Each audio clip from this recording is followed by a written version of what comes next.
childcare, and even rent on apartments. Jeez, taxes could exceed 20%. Sure, they figure that up to 80% of taxpayers will pay more taxes. Many, hundreds more. Seniors, they'll get hit even harder, but our big donors will cut a fat hog. The ones getting butchered by Amendment 5 are most taxpayers. I'm voting no on 5. Paid for by Missourians for fair taxation.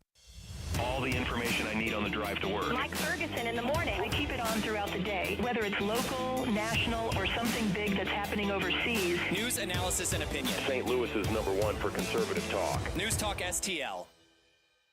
Tim Jones and Chris Arps in the afternoon. The 9 most terrifying words in the English language are, I'm from the government and I'm here to help. The more you remove voting from Election Day, the more opportunity you're offering for people to commit fraud. Are you not entertained?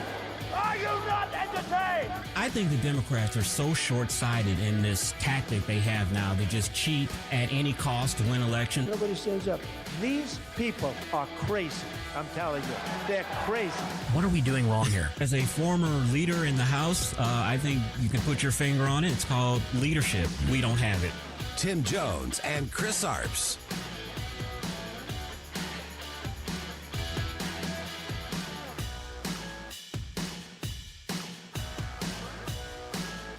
No, he had been vetted. All of the things that have been stated, it was all out in the public.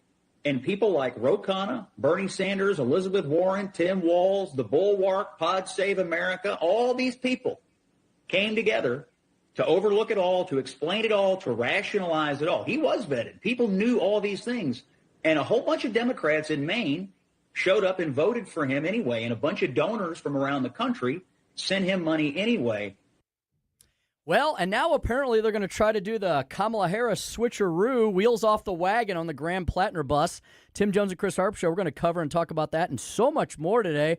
Chris, there's trouble in what is Maine? The wooded state? What are they? The Pine Tree State, they call it. The Pine Tree State? Pine Tree State, yeah. Trouble up north in mainland. Yeah, and everybody, but apparently the Democratic voters saw this disaster happening in the rearview mirror. I mean, this guy has so much baggage, but he was saying all the populist slogans, and the voters actually voted him in over the retiring Maine governor. You know, this makes you think, whatever happened to Believe Women? You know, there was even a hashtag for it. They pilloried President Trump and a bunch of Republicans over allegations from women for sexual assault.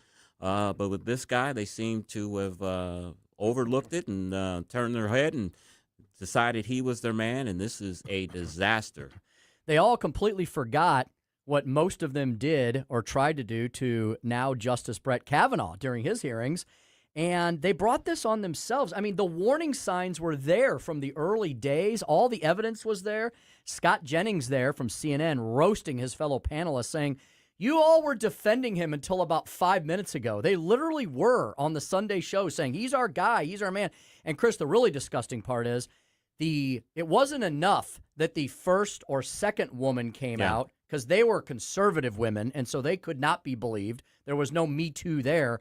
It was only when the third woman came out, who happens to be a Democrat, that suddenly they were like, oh, well, I guess now we have to get rid of this guy. And we know with these type of stories, once one person comes out, they all come out of the woodwork. And if Graham Plattner doesn't leave this race, and it's looking that he apparently will, I would guess, Tim, that there's probably 3, 4, 5 more women waiting up to accuse him of sexual allegations. As you said, the rats are leaving the sinking ship. Senator Elizabeth Warren, Ruben Gallego, and Ro Khanna, they have all rescinded their endorsements. The Democratic senatorial campaign community and the Senate Majority PAC, they said they are no longer supporting his campaign. So, Tim, you and I have been in politics for a long time. You know the old saying, money is the mother's milk of politics. I don't see how this guy runs a campaign without any major donors heading his way. Yeah, you're right. If he does bizarrely stay in the race, he'll be doing it all alone. Yeah. He'll be doing it all by himself, and that will likely be a huge loss in the Democrat column. I think it was always going to be hard to take out Susan Collins. Whatever you think about Susan Collins and where she is on various Republican issues, she has been a Republican who has managed to win in Maine, and I thought she would beat Graham Plattner. Now, if he stays in the race, I think she will slaughter him electorally. So they've got a tough decision to make. And Chris, wouldn't this be hilarious? The Party of Democracy will, for the second time in 3 years, be guilty of flipping out one candidate for another without a single vote being cast for them. And this is one that you can't hardly blame them for not flipping this guy out. He will lose in a landslide if he stays on the ballot, which most political prognosticators say that he will not. I think what he's doing right now, Tim, is he knows that he has the leverage behind him right now to choose his successor. He has to get out of the race by next Monday in order for him to remove the ballot. So he has been saying to friends, and his allies are saying that they want a replacement to be just as progressive as he is.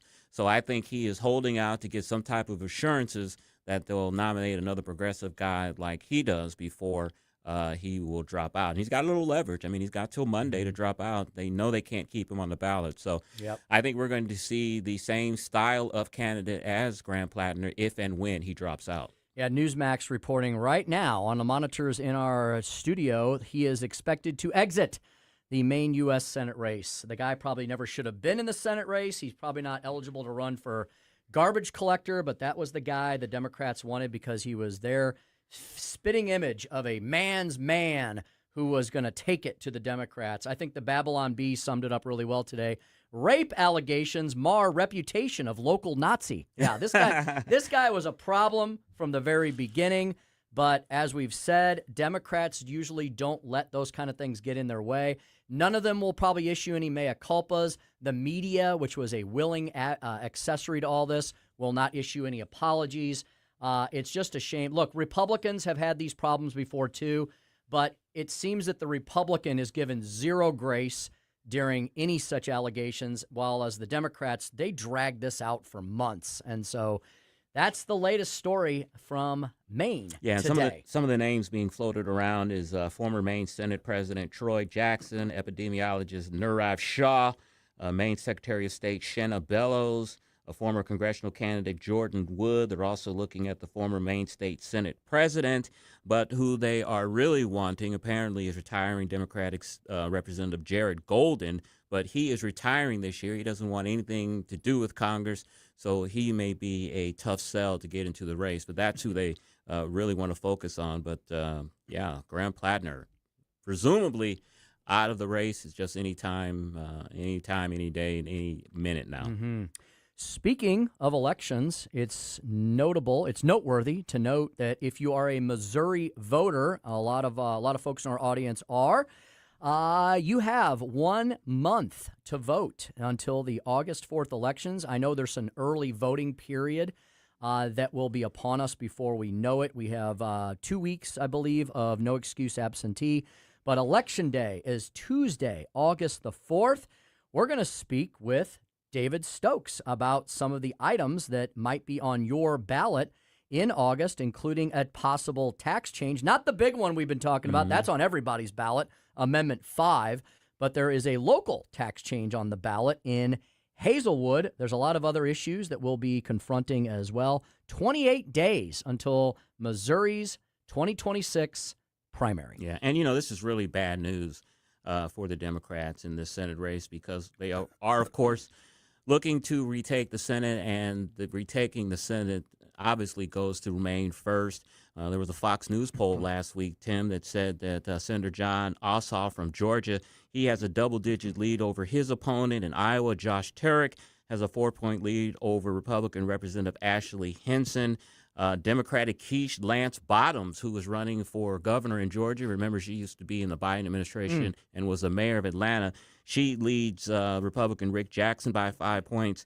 And in Iowa, Rod Sanders has a 9-point lead over Republican Zach Land. So the polling was looking pretty good for them in these Senate races, but this Graham Plattner bombshell may blow all of that up. Yeah, I would never count Susan Collins out. The polling on Susan Collins the last several cycles has been epically wrong. They always have her behind, and then she always manages to easily win on election day. Because in the last poll, they were actually statistically tied, Graham Plattner and Collins. Yeah, anytime Collins is tied or within a couple points behind, I don't count her out because that's pretty much where she's been The polling never seems to give her proper due, and she always tends to win easily on Election Day. So we'll continue to cover that race and more. David Stokes coming up at 4:25 to talk about the ballot items here in the Heartland in Missouri on August the 4th. In addition, we had some other news that we need to catch you up to speed on regarding some of the 4th of July items that we mentioned, the Independence Day weekend with that curfew in downtown St. Louis, and Kirkwood, the city of Kirkwood, dealing with a budget oversight. Usually that's a misnomer for a giant mistake, but David Stokes will give us the information on that and more at 4:25 today. Yeah, and Chris's Corner at 4:45, we're going to talk about why are voters revolting against incumbents on both the left and right. I touched on this a little bit last week. I'm going to do an extended commentary on that at 4:45. Speaker stump speech today, 5:07, kicking off the 5 o'clock hour. America, love it or leave it. You have a lot of folks that are always threatening to leave the country. You might be surprised as to some of the latest polling, if you believe it, as to where Americans are right now on their love of country and whether or not they want to stay here. Now, will anybody ever act on that belief? I'll tell you all about it at 5:07, the speaker's stump speech. America, love it or leave it. Dr. Randy Tobler, the good doctor joining us today, one of the hardest working guys in radio. He's the host of the Randy Tobler Show every Saturday here at News Talk STL. He also helps run the morning show called Wake Up Missouri. That is weekdays, 93.9 The Eagle in Columbia. They simulcast that through Jefferson City and down into Springfield. So he'll be talking to us about all the big news headlines of the day, including the Plattner bombshell and more. Dr. Randy Tobler at 5:25. 5:45, what do we have on tap today? The Big 80. That's all I'm going to leave you with. The Big 80. So keep 80 in mind for the end of the show, 5:45. Producer Joey V here today as well. He is not 80. He is not the Big 80. The first thing it made me think of is when you have a calculator and you type 8008, and that spells boob. So it's probably something to do with that, you Joey, pervert. Get your mind You're out of the immature. gutter. It's you, man. You put that in my mind. Joey, are you going to see a movie this week that you will review on Friday, or have you already done that? I saw the movie last Thursday. I've had a lot of time to think about it. It's about an orgy. So if you guys are willing to hear a movie about an orgy, I think you should tune in Friday at 5:45. So you talk about boobs, and then you say you're reviewing an orgy movie on Friday. Your mind is in the gutter. We're going to lose sponsors if we keep it up. But it's called The Invite, and it's about a four-way between very famous people. You got Penelope Cruz, you got Ed Norton, Seth Rogen, and, of course, the very last person, Olivia Wilde, who also directed it. And it is a dramatized movie, just four people in an apartment talking about the orgy they want to have. So I'll let you know if it's any good. I can't imagine you can get 2 hours of content out of that. Well, look, the Pfizer building has lost its erection, and people have been talking about that all day on the news. Yeah, this is big news. As if New York City wasn't dealing with enough problems, they have a major landmark, a major building, a Midtown Manhattan high-rise building. It was evacuated this morning after authorities said it was at risk of collapsing. Chris, Joey, the 37-story building, that's quite a few stories, at 235 East 42nd Street was sagging between the 21st and the 26th floors. Not a good experience to have if you happen to ride up that elevator this morning and you probably tried to get out of there as quickly as possible. Continual movement has been detected in this very unstable Manhattan high-rise. And I can imagine our president, who is over in Turkey at the NATO summit, once he gets back to the United States, I'm sure he'll have an opinion on this. He'll say, I didn't build that building. If I would have, it would have been perfect. Perfect. Yeah, probably That's my so. terrible Trump impersonation. They should have put a helipad on top. That would have fixed it. And then the helicopter would pick it up and straighten it out. And Joey was right. It was not now, but it was once the corporate headquarters for Pfizer, for the pharmaceutical company. Yeah, no one laughed at that, so hopefully the audience I'm picturing in my mind really had fun with that. Chris, not a single smirk. Pfizer does make ED drugs. They do. I think what was the most popular one, the first one? I think they make that one. You're trying to act like you don't know the name of Viagra. I don't know Viagra. I just know the generic name. Oh, what's Cialis? Who knows what that is? And I think they make what's the first one you said again? What is Viagra? Are we playing Jeopardy here? Yeah, Jeopardy. Viagra. Okay. Jeopardy. They make Viagra. For those unfamiliar with the city of New York, this address, 235 East 42nd, that is right near Grand Central Terminal. Very, very busy part of the city. and would be really catastrophic if that building I don't know what you do when you have 5 floors of a high-rise that are sagging. I mean, do you have to carefully take the whole thing down? I don't know what you do with this. I wonder how old the building is. If it's really old, I think you just demolish it and start over. Yeah, probably so. And you let Trump build it in its place. Yeah, his sons, because the president is not involved in business. Indeed. They've actually evacuated 9 buildings around the unstable building, and there's 3 major thoroughfares. Today is not a day to travel into Manhattan. That is for sure. Epic disaster. I got to ask my brother-in-law about that because his architectural firm is in Manhattan near Grand Central Station. So I got to ask him, is he close to that? I got to ask him about what they should do. He's an architect. Yeah, it's probably right. I bet he knows all. I bet he knows all about this, and you can actually see this in some of the photos. Holy smokes! Yeah, you can see how the building. The interior of it, you can see it from the exterior that it is literally sagging. So, yikes. The Leaning Tower of Pfizer. Yeah, we don't want that indeed. Oh, my goodness. 421 in the Heartland. Hey, last little news item. We have, Chris, we're giving stuff away. Yes. For our 5-year beautiful T-shirt anniversary. We are. They are gorgeous T-shirts. You want one. You know it. Just go to newstalkstl.com and enter. That's all you got to do. newstalkstl.com and enter. You'll receive a limited edition, this year only, of the America 250 News Talk STL T-shirt. We model them all the time. You've probably seen them on the cameras if you watch us on any of the streaming devices. You don't have to do anything, no contests or long rules or anything. Just submit your name. If you say something nice about Joey V, if there's an option for that, you might have a better chance of winning. And congratulations to Scotty, Kevin, and Ben. I've already emailed them that they're winners, and hopefully we get to see them here, and I can take a picture and prove that they did win their shirt. I don't know if we're going to make them strip in the lobby in front of Michelle or they go to the bathroom first. We'll try and get some pictures of some brave soldiers here. Is this our super fan, Scotty? It is super fan, Scotty. Hey, congratulations, Scotty. Congratulations to our Navy chief, indeed. All right, Chris, let's head to our first break. It's 4:22.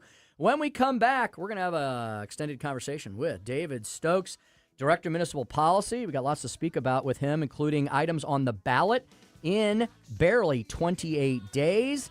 Things going on downtown, and what's up with the city of Kirkwood and their, quote, budget oversight. All next. Tim Jones and Chris Arps Show, 101.9, 94.1, News Talk STL.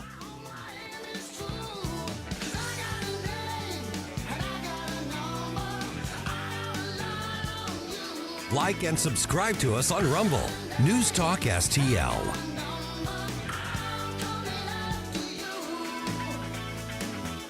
From the News Talk STL Weather Center.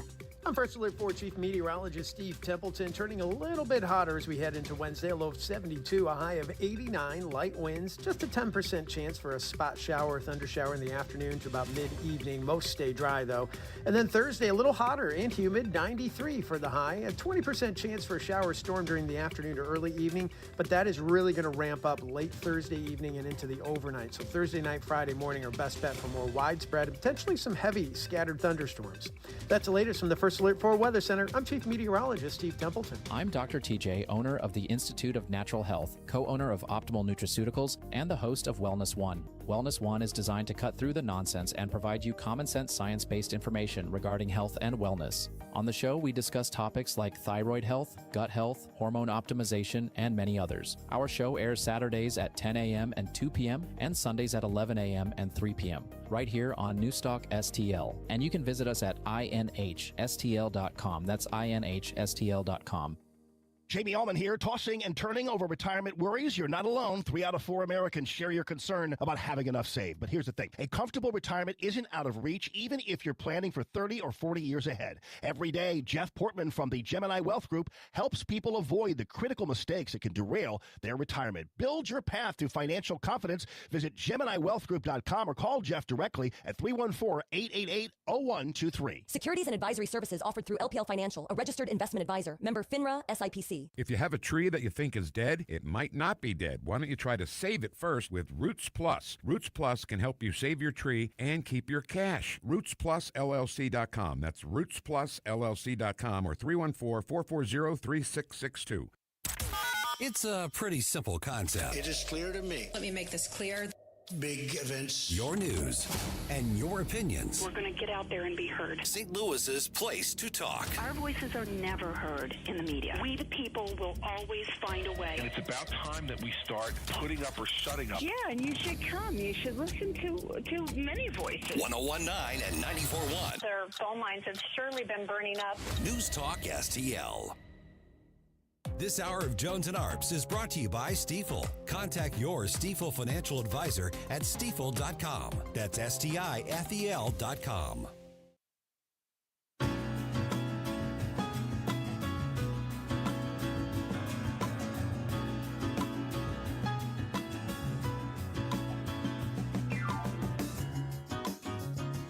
You're listening to Tim Jones and Chris Arps.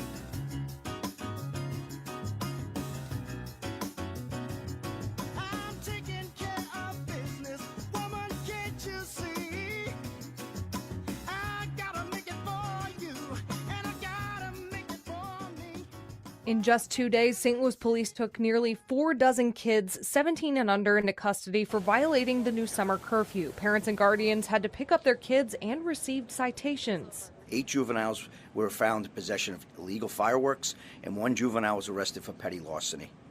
The curfew remains in effect for downtown and downtown west until September 8th, and enforcement efforts will continue throughout the summer.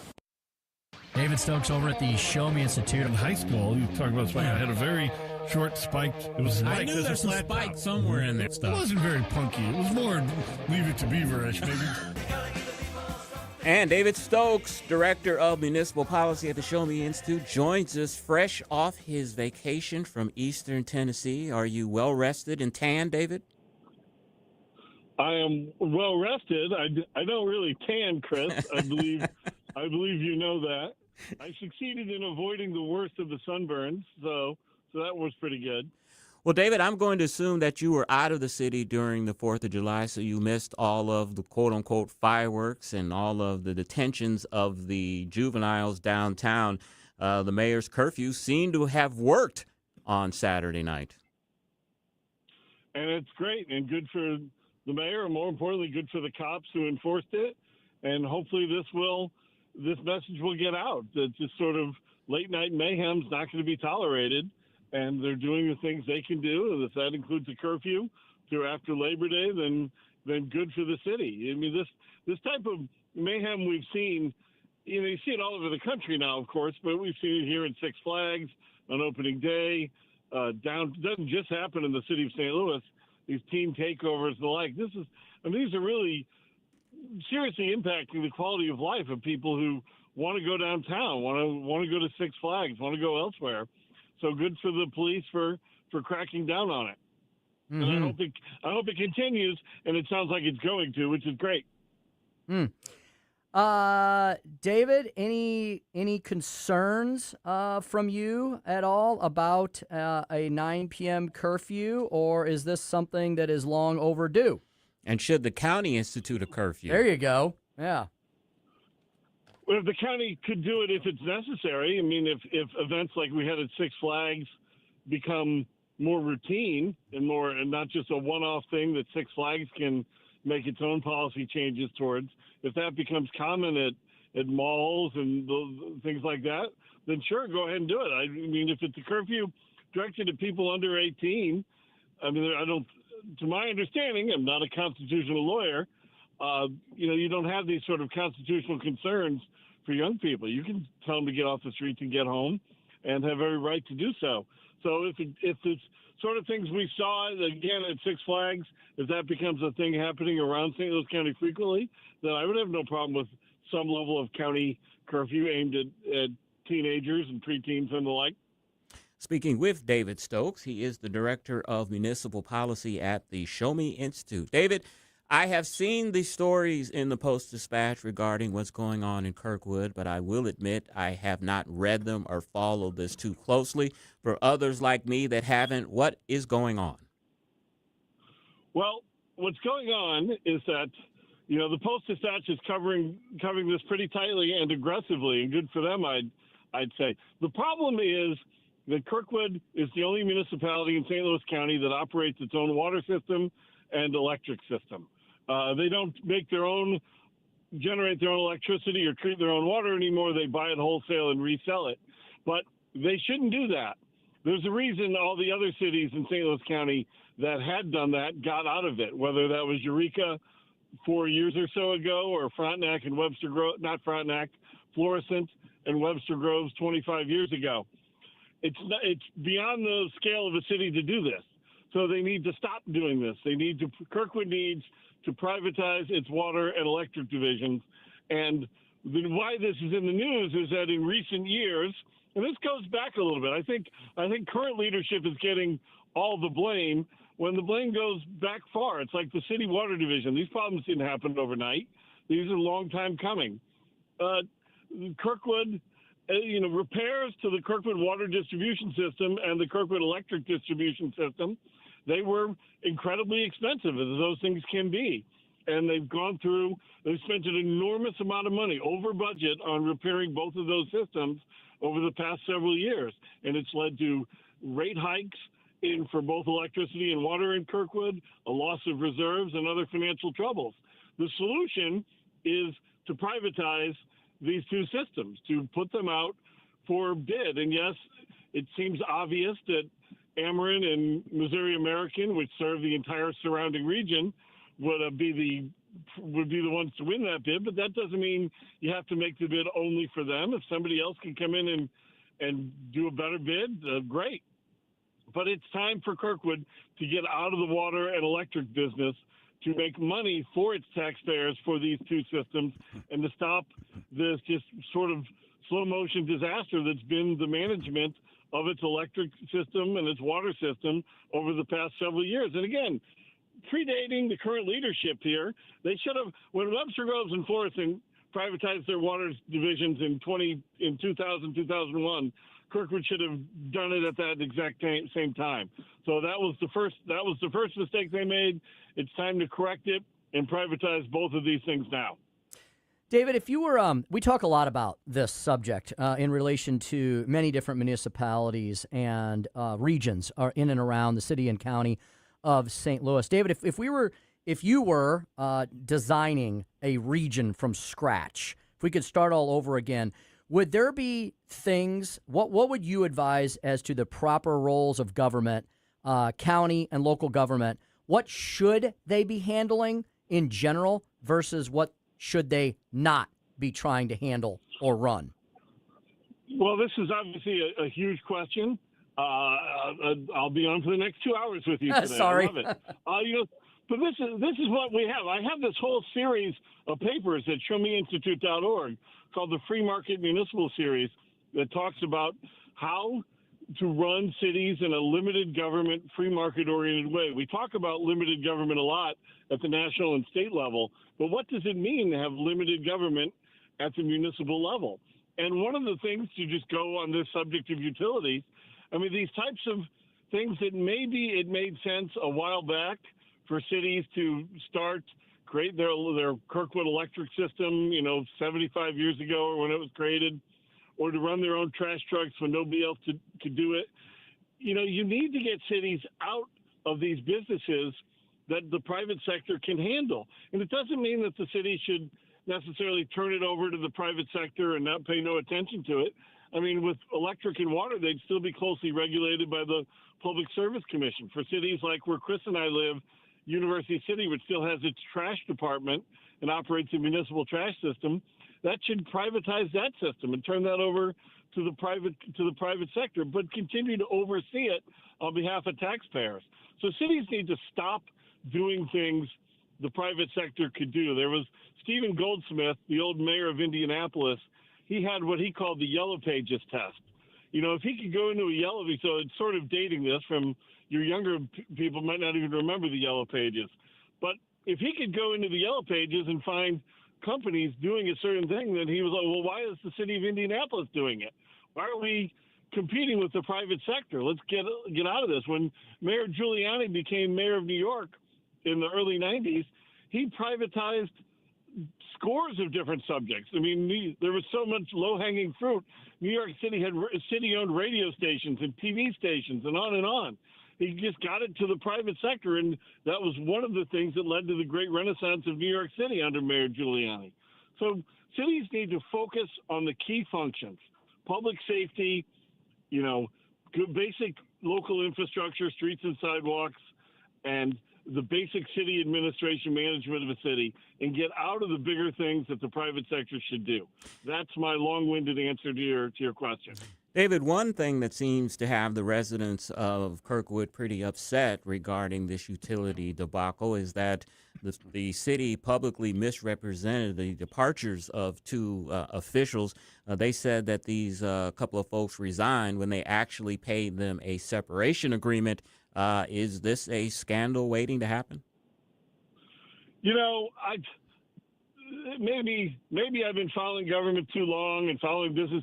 This is pretty standard stuff, but I like government to err on the side of openness. I like honesty and all, but is this a scandal that they let two people go and allowed them to claim that they resigned and paid separation? I hate all the public sector separation agreements, but this is no worse than many others that we could point to. The numbers in here were not especially egregious. Look what Francis Howell did for the school administrator who'd only worked for them for a few days before they let him go and paid him a year's salary. So is this a scandal in Kirkwood? From what I know of it, what's publicly available now in the Post, I don't think it's a true scandal. People have a right to be disappointed, and people have a right to judge the elected officials on that. But the Post is calling for their resignations, and from what I know now, I wouldn't necessarily go that far. This is pretty common stuff when people are let go in the world, public sector and private, to let them say they resigned and sort of go on. Kirkwood deserves credit for firing them. And yeah, should they have said it was a firing instead of a resignation? I guess it was. But in my mind, does it rise to the level of a scandal demanding a wholesale change? I don't think it does, at least from what I know now. David, we mentioned in our opening segment that today marks the 4-week advance date until the August 4th primary election here in Missouri. And, of course, we've been focused on the big ballot propositions. There's 4 big ballot propositions, and we've been heavily focused on Amendment 4 to protect our Constitution and Amendment 5 to overhaul our system of taxation and hopefully deliver a better one. But apparently there's some local tax changes as well being proposed on the ballot. And I understand that you know one that is going to be on the August ballot in the city of Hazelwood. What is Hazelwood up to, and what is this tax change all about? Well, it's the school district of Hazelwood, just to give you a minor change there.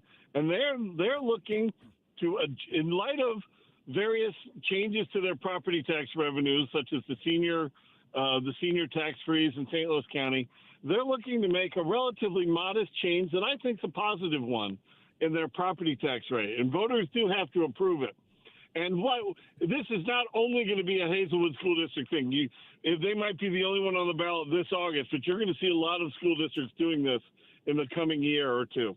And what they're doing is they're asking voters to give them approval to lower their debt service fund by 30 cents and raise their operating fund by a similar amount. So the total tax rate stays exactly the same, and the total tax rate is just over $5 for $100 of assessed valuation. So I'm going to call it $5.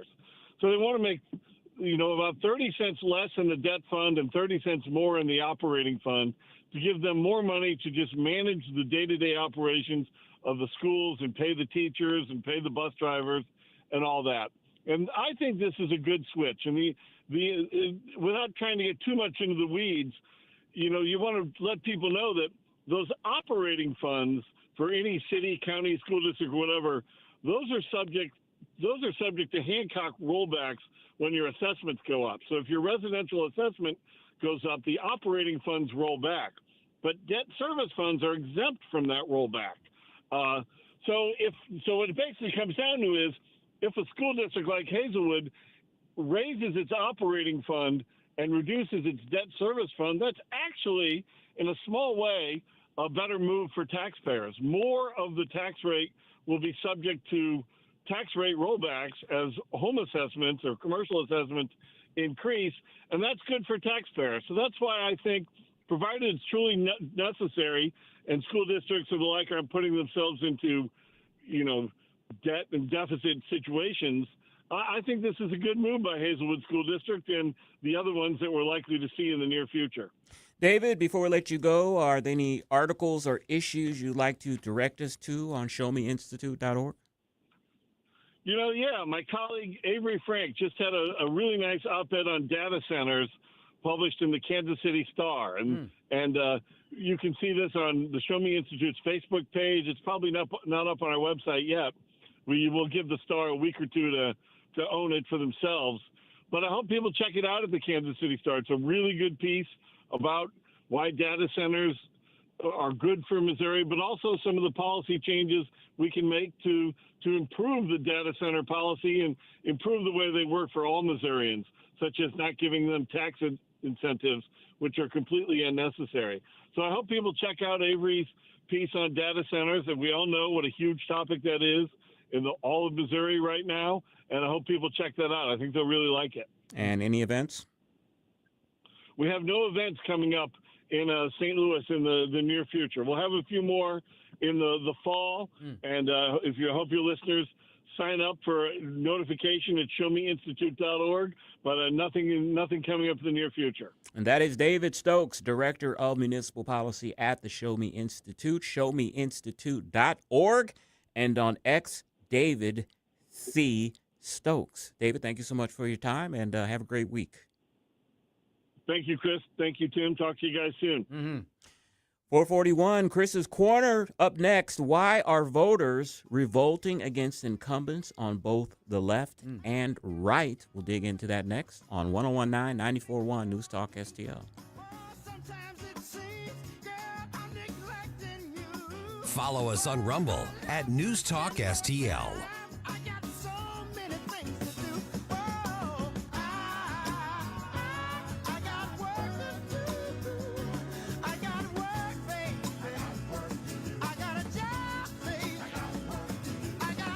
From the News Talk STL Weather Center. I'm First Alert 4 Chief Meteorologist Steve Templeton. Turning a little bit hotter as we head into Wednesday. A low of 72, a high of 89. Light winds, just a 10% chance for a spot shower or thunder shower in the afternoon to about mid-evening. Most stay dry, though. And then Thursday, a little hotter and humid, 93 for the high. A 20% chance for a shower storm during the afternoon to early evening. But that is really going to ramp up late Thursday evening and into the overnight. So Thursday night, Friday morning are best bet for more widespread and potentially some heavy scattered thunderstorms. That's the latest from the First Alert 4 Weather Center. I'm Chief Meteorologist Steve Templeton. This is 1019 and 94.1. Female, millennial, Trump supporter. I listen to it every day. Seriously, you get it. News Talk STL. Hey, let me ask you, is 2026 the year that you finally buy that home? Well, if it is, Royal Banks, Missouri is the kind of place you want on your side.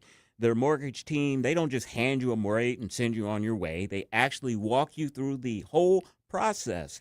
And that matters because there's no call centers, there's no out-of-town decision maker. You're dealing with local people who know this market and are working for you. Now, maybe you're already in your home. Maybe you've been thinking about making it better. Maybe you're looking at a backyard upgrade, a patio, or finally taking that trip you've been putting off.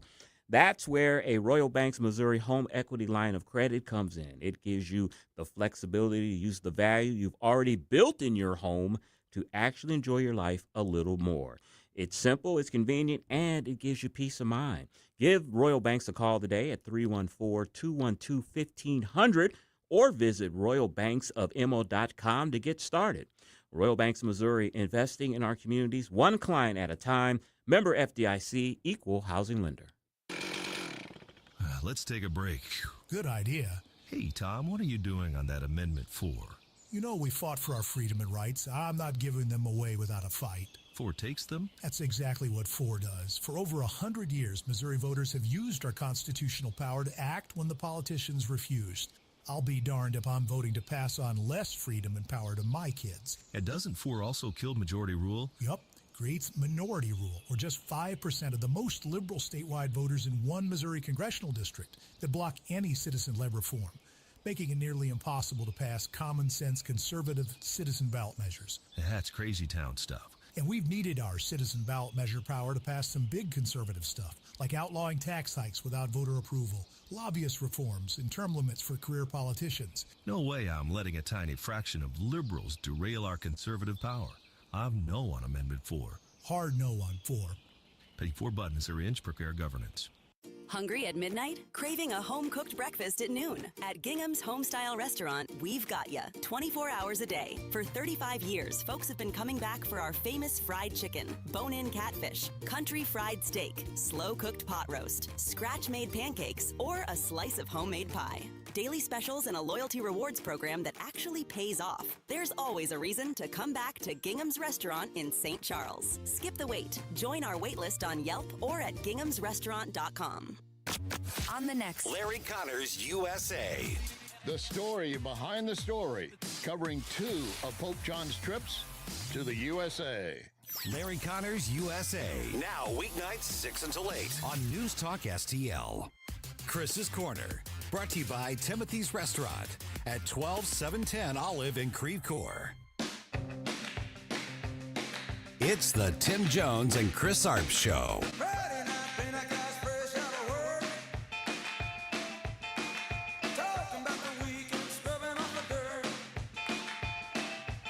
Some heading home to the family, some are looking to get hurt.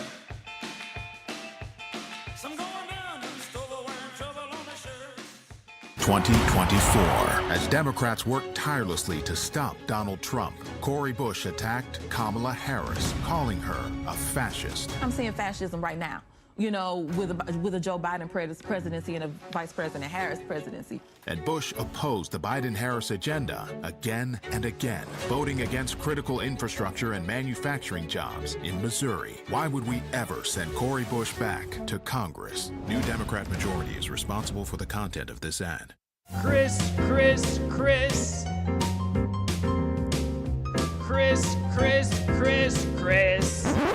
And if you don't know, now you know.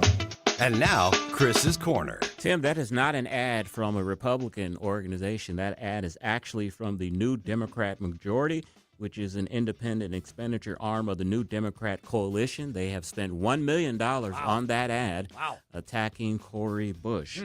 Why are voters revolting against incumbents on both the left and right? As America celebrates its 250th birthday, one political trend is impossible to ignore. Voters are in a rebellious mood, and they're taking it out on incumbents. Not just Democrats, not just Republicans, not just in Washington, everywhere. Nationally, statewide, and even in small-town city council races, Americans seem increasingly willing to throw out the people already in power. Some would argue this anti-incumbent wave began the moment Donald Trump descended his golden elevator in Trump Tower in 2015 and announced his candidacy for president. There's certainly a case to be made for that. Trump's rise wasn't merely another presidential campaign. It was a direct challenge to the Republican establishment itself. Think about who he defeated. Ted Cruz, Marco Rubio, Jeb Bush, Chris Christie, Rand Paul. Governors, senators, movement conservatives, and politicians many believe represented the future of the Republican Party. I know because I was there. I worked on Senator Ted Cruz's campaign in 3 states during the 2016 primary, and I was convinced he was destined for the nomination. He was the Tea Party favorite. He had the grassroots energy. He had movement conservatives behind him. The momentum seemed to be on his side until it wasn't. Looking back, perhaps we were all missing the bigger story. Voters weren't simply looking for a more conservative politician. They were looking for someone who would upend the system itself. Trump represented disruption, and disruption won. The anti-establishment impulse on the right didn't end with Trump's first victory. It only accelerated. In 2024, Republican voters once again rejected the party's perceived future in favor of its insurgent present, as Trump easily dispatched Florida Governor Ron DeSantis and former UN Ambassador Nikki Haley. More recently, Trump's endorsements has become almost synonymous with challenging incumbents inside the Republican Party. We've watched sitting members of Congress lose primaries to Trump-backed candidates. Others have decided not to test their political fortunes at all. Take Senator Thom Tillis of North Carolina. Rather than face the prospect of a bruising primary battle against a Trump-backed challenger, Tillis announced he would retire. Think about that for a moment. For decades, incumbency was one of the strongest assets in politics. Now, in some Republican primaries, incumbency can feel more like a liability. But here's what's fascinating. This isn't just a Republican phenomenon. Democrats are experiencing their own anti-incumbent uprising. Many trace it back to 2018 when Alexandria Ocasio-Cortez stunned the political world by defeating Congressman Joe Crowley, one of the most powerful Democrats in Washington and a man many believed that was destined to become Speaker of the House. At the time, it seemed like an isolated upset. It wasn't. It was a warning shot. Today, that same progressive energy is reshaping Democratic politics. We've seen it in New York, where socialist and progressive candidates have increasingly challenged establishment Democrats. We've seen it in Colorado, where a gubernatorial primary is turned into a contest featuring an incumbent attorney general who was initially viewed as a long shot, taking on a sitting United States senator who has served 3 terms. Experience no longer guarantees deference. Seniority no longer guarantees loyalty. Increasingly, incumbency simply means ownership of the status quo. And voters on both sides appear fed up with the status quo. Perhaps nowhere is that more evident than at the local level. Consider Festus, Missouri. 4 city council members lost their seats after voting in favor of a controversial data center project. Recall efforts are underway against the 2 remaining council members who supported the proposal, and 1 resigned before voters could even have the opportunity to remove him. Municipal elections used to be sleepy affairs. Not anymore. People are paying attention, they're organizing, they're voting, and they're sending a message. But why is this happening? Why are voters across the ideological spectrum turning against elected officials who, historically speaking, would have enjoyed all the advantages incumbency provides? Part of the answer may be a growing crisis of confidence in American institutions. A recent Reuters poll found that only 62% of Americans believe the United States will exist as a single country 250 years from now. Think about that. As we prepare to celebrate the semi-quincentennial, the greatest experiment in self-government in human history, nearly 4 in 10 Americans believe the country itself may not survive another 2.5 centuries. Even more troubling, 2/3 of respondents said American democracy is in danger of falling. That includes 85% of Democrats and fully half of Republicans. Those are staggering numbers. When citizens lose confidence in institutions, they stop rewarding experience. They stop trusting seniority. They stop believing that the people in charge deserve another term. Instead, they look for outsiders, disruptors, reformers, people willing to shake things up. Sometimes that impulse is healthy. Political systems need accountability. Incumbents shouldn't feel entitled to office. But there's also a danger in perpetual revolt.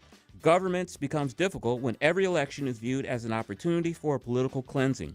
Institutions weaken when stability itself becomes suspect, and democracy struggle when voters decide that no one deserves a second chance. As America approaches its 250th birthday, perhaps the most important political question isn't whether incumbents continue to lose. It's why so many Americans on the left and on the right seem convinced that the people currently in charge have stopped listening. Until elected officials answer that question, the anti-incumbent wave sweeping the nation is likely to continue, because in 2026, voters don't seem particularly interested in preserving the status quo. They appear determined to replace it. And that is Chris's Corner. And I ask you to follow me on Twitter at Chris_Arps or X, and on Facebook, Christopher Arps Politics. Yeah, and incumbency used to be an incredibly powerful shield, especially on the federal level, where it was like 99% of all incumbents always got reelected. The problem that voters may eventually realize is that if you have just a knee-jerk reaction to an incumbent, you could end up with someone worse in office. Like Graham Plattner? Exactly. Exactly. If you just vote for the other person, the other guy, the other gal, and if you just are like, well, there's 2 people running, I don't like the incumbent, so I'm going to vote for the other person. What if the other person is a wolf in sheep's clothing? Yeah. What if they're just telling you what you want to hear, and then they get in there and so I guess my point is you still need to do your research. I understand the concept of throw the bums out. I'm not a fan of term limits, but I'm also not a fan of people making an entire career out of being in elected office, because that's not what the founders didn't want to replace one monarchy with another. Exactly. And finally, you're so correct as to what happened to our institutions over the last few years because of COVID, right? COVID damaged so many of our beliefs because we don't know what to believe anymore. Mm-hmm. And so we distrust people in power. All of us do, even those of us who have been in political power and still work in politics. And social media has been great for politics and I think also very damaging. Do you see this changing anytime soon, or is this something we're going to see for the next 10 or 15 years, that throw the bums out, we're tired of the incumbents? I think we're in a very rocky roller coaster kind of situation. And so our system is set up generally to avoid massive swings one way or the other because, look, our Senate terms are 6 years long, right? You're not going to throw all the bums out in the U.S. Senate all at once because they have 6-year terms and they're all staggered. So that's going to be a much slower turnover. But I do think it's dangerous for people to just automatically decide, like in a house, right? Most houses are up every 2 years. U.S., Missouri, many other states. If you just decide, I'm just going to replace one legislature with another, you could be asking for a whole nother set of problems with people who may not have any idea what they're doing once they get and into I could the hear Capitol. the critics now listening to us. Tim, you're just part of the establishment. You and Chris are part of the establishment, and you want the establishment to prevail. That's all you're saying. I am very happy to get rid of some people. I'm very happy to have some incumbents go away. There's some people in the Missouri House and Senate right now that have primaries, and I hope they lose them. It doesn't mean that I want to throw everyone out. You know what I mean? I don't think you should take a sledgehammer to anything that you can cure surgically, I guess is my point. Did you watch the soccer game last night? What a bummer. It was. I ended up watching it when it was 2-1, and 5-10 minutes later they scored another goal, and then at the end, of course, the 4-1. I'm not a big soccer fan, but I'm pro-USA, of course. I was really bummed last night. I feel the same way. I agreed, not knowing much about soccer strategy and World Cup soccer and all that. I listened to the post-game analysis, and I agreed with what I just saw. Yeah. The U.S. team looked flat. They looked tentative. They looked hesitant. And, Chris, 2 of the goals were completely accidental. Yeah. It was a bad night for Team USA. And I don't follow soccer too closely, but when it got down to like 7 or 8 minutes to go, I was like, hey, if you're in the middle of the field, just shoot it in. You never know. You know, they were doing too much passing and everything. I'm like, just kick it in. You make it lucky. But anyway, USA put up a good fight. They should be very proud of themselves. They represented America very well. All right, 5:07, we'll have the Speaker's Stump Speech. America, love it or leave it. And then we'll have our weekly conversation with the good doctor, Dr. Randy Tobler. You're listening to the Tim Jones and Chris Arps Show on 101.9, 94.1 News Talk, STL. This hour of Jones and Arps is brought to you by Stifel. Contact your Stifel financial advisor at stifel.com. That's STIFEL.com. Chris Arps here, and after Becky and I leave church on Sunday, we head down the street to Capriotti's to grab a classic meatball sub. I love Capriotti's, and you will too. Visit Capriotti's now at 2 locations on Manchester, McKnight, and Rock Hill, and now in Creve Coeur on Olive, just 1 mile west of 270. You feel it every time you check out. Prices up, paychecks stretched, families squeezed. That's why Ann Wagner's fighting to get government off your back and out of your way. Wagner passed the largest tax cut in American history, expanded child tax credits, ended taxes on tips, overtime, and Social Security. And Wagner is working to lower costs so families keep more of their hard-earned money. But Ann Wagner knows delivering for Missouri means more than just protecting their wallets. It means protecting our streets as well. That's why Wagner fought to secure our border, deport dangerous illegal aliens, partner with law enforcement, and put predators behind bars and off our streets so our neighborhoods and communities stay safe. Because real effective leadership protects what matters most: your money, your family, your safety. Ann Wagner for Congress. I'm Ann Wagner, and I approve this message. Paid for by Ann Wagner for Congress. Hunters, we are about 2 months away from turkey season. Are you ready? Hey, it's Mike Ferguson here, and if you stop by and visit my friends at Whistle Pig Outdoors, you will be. Whistle Pig is stocked with decoys from Avian X and DSD, clothing from Bandit and First Light, calls from Rolling Thunder and Woodhaven, plus Whistle Pig has those hard-to-find tungsten shells from Apex and Migra. Whistle Pig Outdoors in Troy, Missouri. Just go to whistlepigoutdoors.com. KLGY HD3 Clayton, K270BW Bellefonte, KNBS Bowling Green. This is News Talk STL at 1019, 94.1, and always streaming at newstalkstl.com. News this hour from Town Hall. I'm Keith Peters in Washington. More endorsements are being pulled for embattled Maine Democratic Senate candidate Graham Plattner. Vermont Independent Senator Bernie Sanders is the latest and most notable lawmaker to pull support for Maine Democratic Senate nominee Graham Plattner following an allegation of sexual assault. I wanted to directly address the troubling, serious, and false allegations against me. In a video message, Plattner says any allegation of non-consensual behavior is false. The allegation is the latest in a string of controversies Plattner has faced and so far weathered since the oyster farmer and Marine veteran entered the race. Maine Governor Janet Mills earlier dropped out of the Democratic race for Senate. I'm Ed Donahue. While President Trump is in Turkey for the NATO summit, he's still making announcements on his social media page about domestic issues.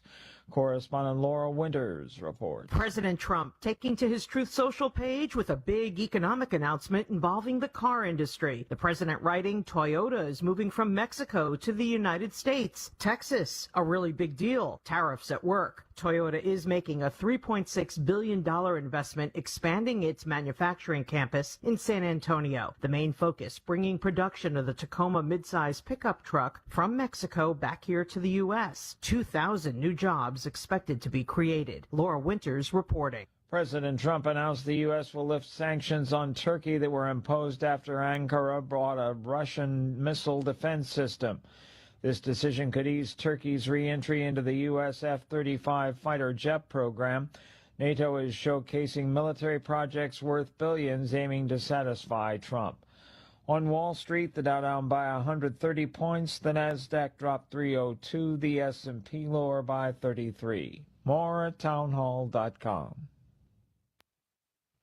With things moving fast to resolve the situation in the Middle East, the headlines may change, but the fundamentals haven't. America's debt continues to climb, and uncertainty still hangs over the global economy. That's why investors continue turning to one asset that has stood the test of time: physical gold and silver. For generations, gold has been viewed as a safe haven asset during periods of geopolitical tension and market volatility. That's why Advantage Gold wants to send you a free gold investment guide valued at $49, plus a free copy of economist Ken Rogoff's acclaimed book, Our Dollar, Your Problem, when you call 800-900-8000. Discover why central banks are buying gold, why many Americans are diversifying with precious metals, and how a tax and penalty-free rollover into physical gold and silver may fit into your retirement strategy. Don't wait until the next crisis dominates the headlines. Call Advantage Gold at 800-900-8000 right now. Consult your financial advisor before investing. Call 800-900-8000. From the News Talk STL Weather Center.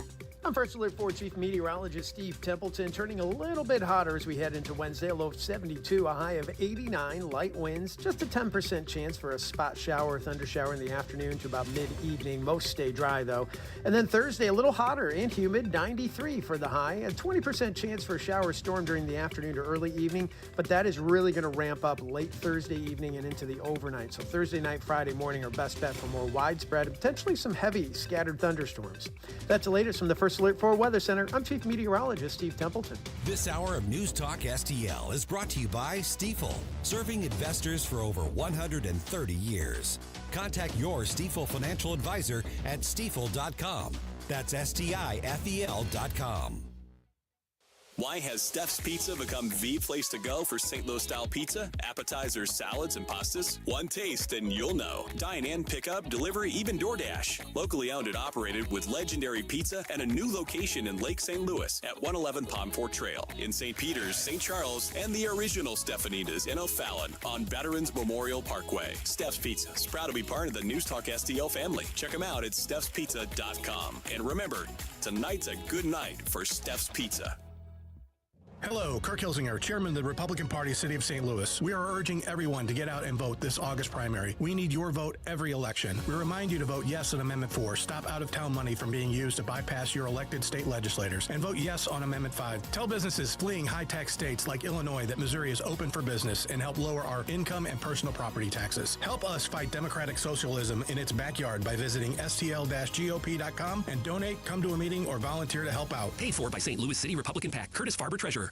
Is your portfolio prepared for the biggest risks facing investors today? Hi, it's Tim Jones. High inflation and a rapidly changing economy may impact your investments. If you haven't made appropriate changes, your portfolio may not be positioned to address some of the biggest risks in today's economy. That means it's time to request your free portfolio review from the ClearPath Wealth Management Group at Stifel. You can hear their latest views on the markets and investing during On the Money, hosted by Stifel financial advisors Bob Stockdale and Eric Robert, every Saturday morning at 9 a.m. on News Talk STL 101.9. They can help you get organized, guide you through critical retirement decisions, and create a portfolio designed around your needs. To schedule your free portfolio review, go to clearpathinvesting.com. That's clearpathinvesting.com, or call 636-695-2650. That's clearpathinvesting.com, 636-695-2650. Stifel Nicholas & Company, Incorporated, member SIPC and NYSE. If you have a phone, you have a radio. Download the all-new News Talk STL app. Love the all-new News Talk STL app. On my way to work in the morning. Usually I'm in the car. I listen on the app in my car every morning going to work. Download the News Talk STL app and listen anytime, anywhere. Tim Jones and Chris Arps in the afternoon. The 9 most terrifying words in the English language are, I'm from the government and I'm here to help. The more you remove voting from Election Day, the more opportunity you're offering for people to commit fraud. Are you not entertained? Are you not entertained? I think the Democrats are so short-sighted in this tactic they have now to just cheat at any cost to win elections. Nobody stands up. These people are crazy. I'm telling you, they're crazy. What are we doing wrong here? As a former leader in the House, I think you can put your finger on it. It's called leadership. We don't have it. Tim Jones and Chris Arps.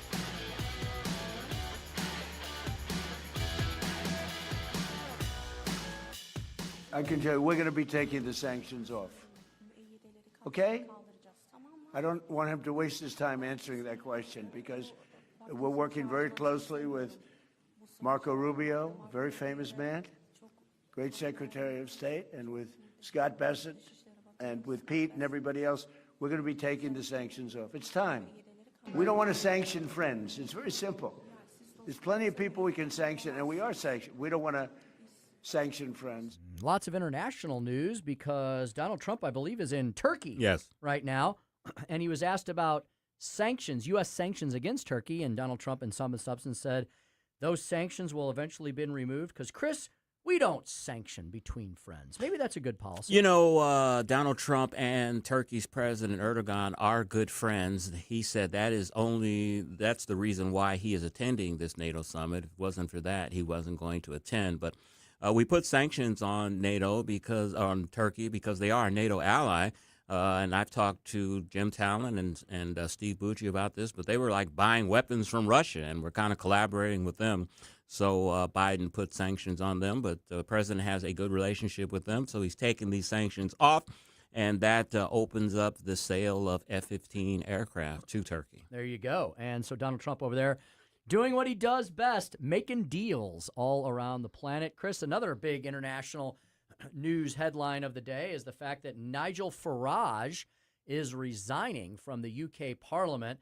And these words are English, but I'm not sure I understand what they mean because there's so much about parliamentary systems I'm not familiar with.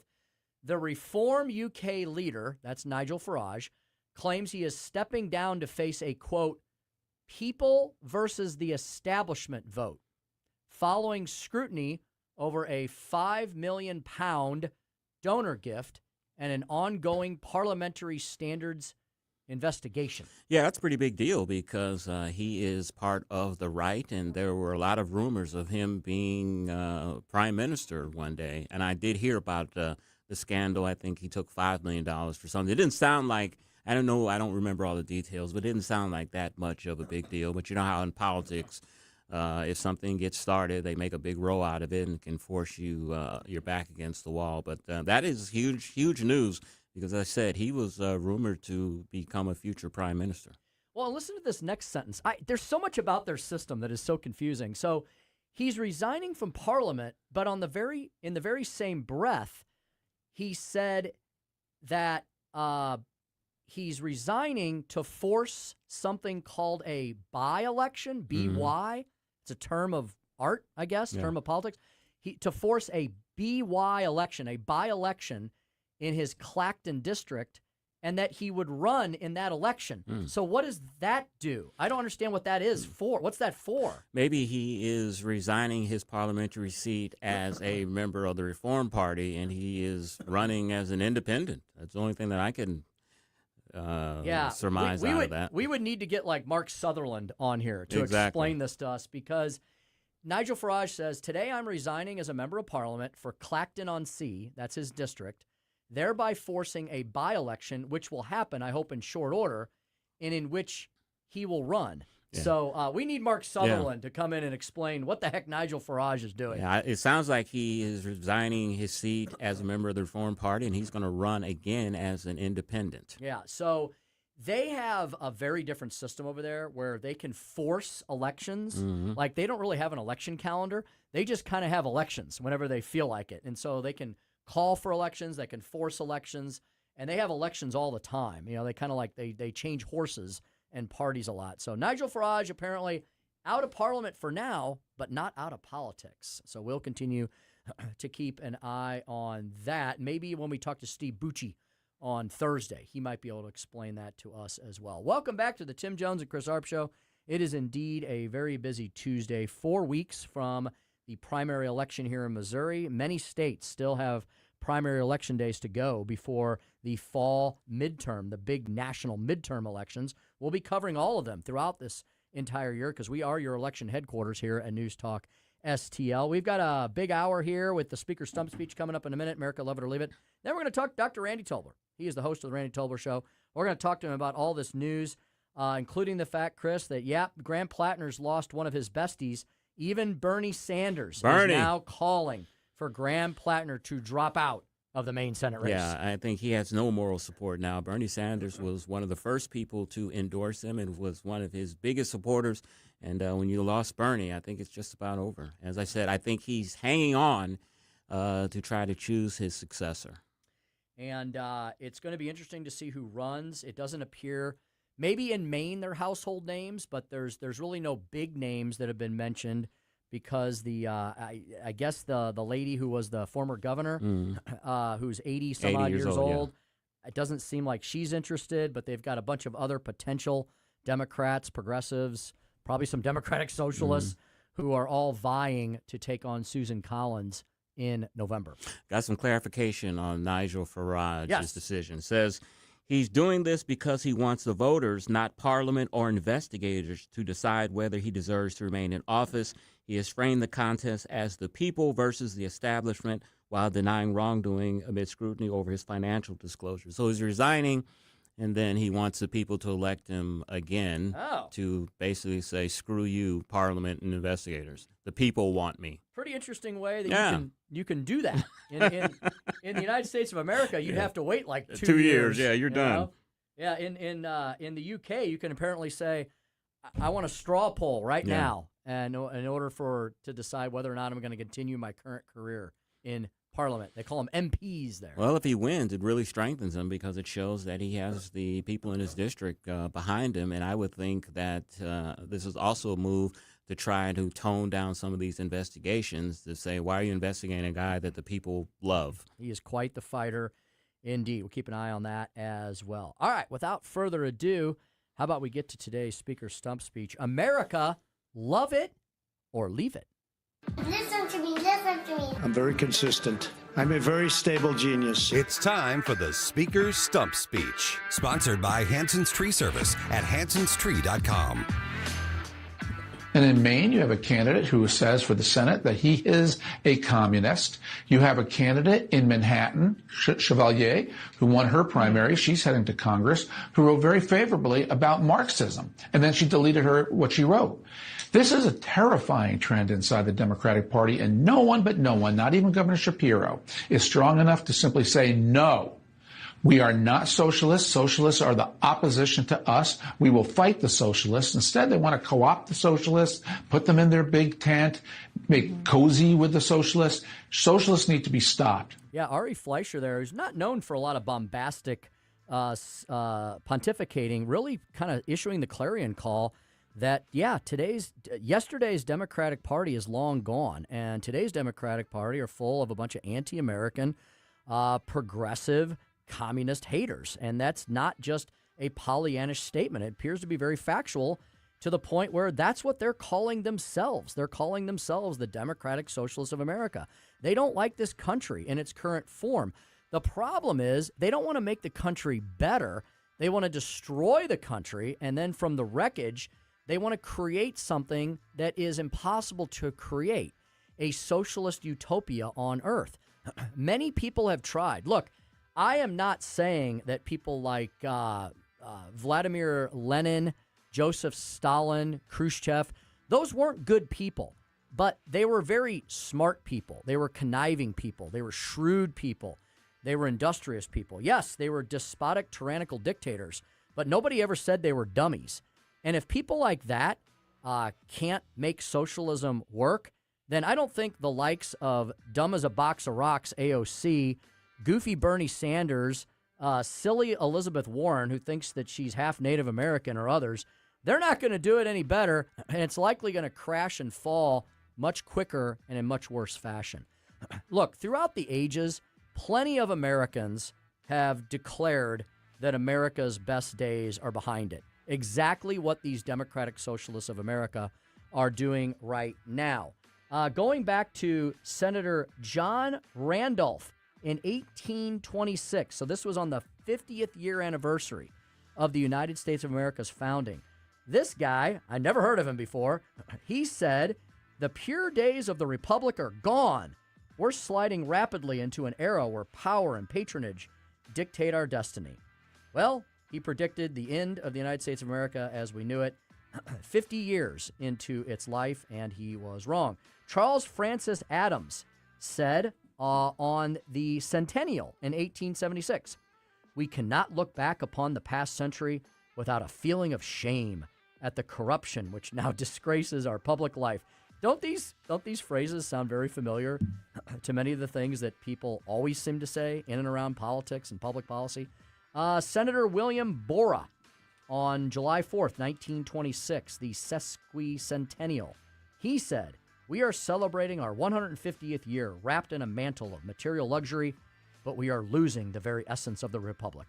Well, the Republic carried on.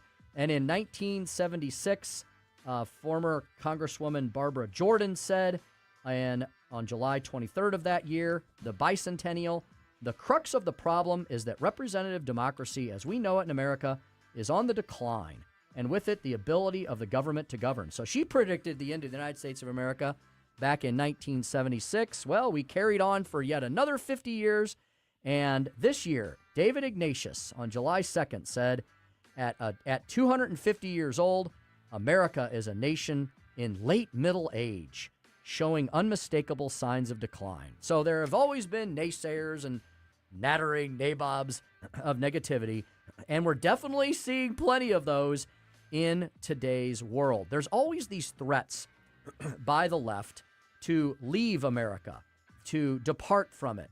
The Hollywood elites, right? They're famous for saying that we're not going to stay here if so-and-so gets elected. Some of them have left, but on the whole, very few of them. You know why? Because America is still the greatest country on the planet, and none of them would have the success anywhere else that they currently enjoy. Well, here's another interesting statistic. As the nation celebrates its 250th anniversary, according to the Committee to Unleash Prosperity, more and more evidence is piling up that Democrats have basically separated from most of the country on a broad range of questions, including patriotism, civic pride, and where America stands in the world. So although you always have those naysayers, although you always have those contrarians, it seems like the Democratic Party is cornering the market on them and pretty much has a stranglehold on the pessimism wing of today's United States of American citizens. A new poll of 1,000 adults, pretty good sample size, sponsored by North Carolina's Elon University, found that a majority of Democrats, 55%, said they would rather live outside the United States than remain here.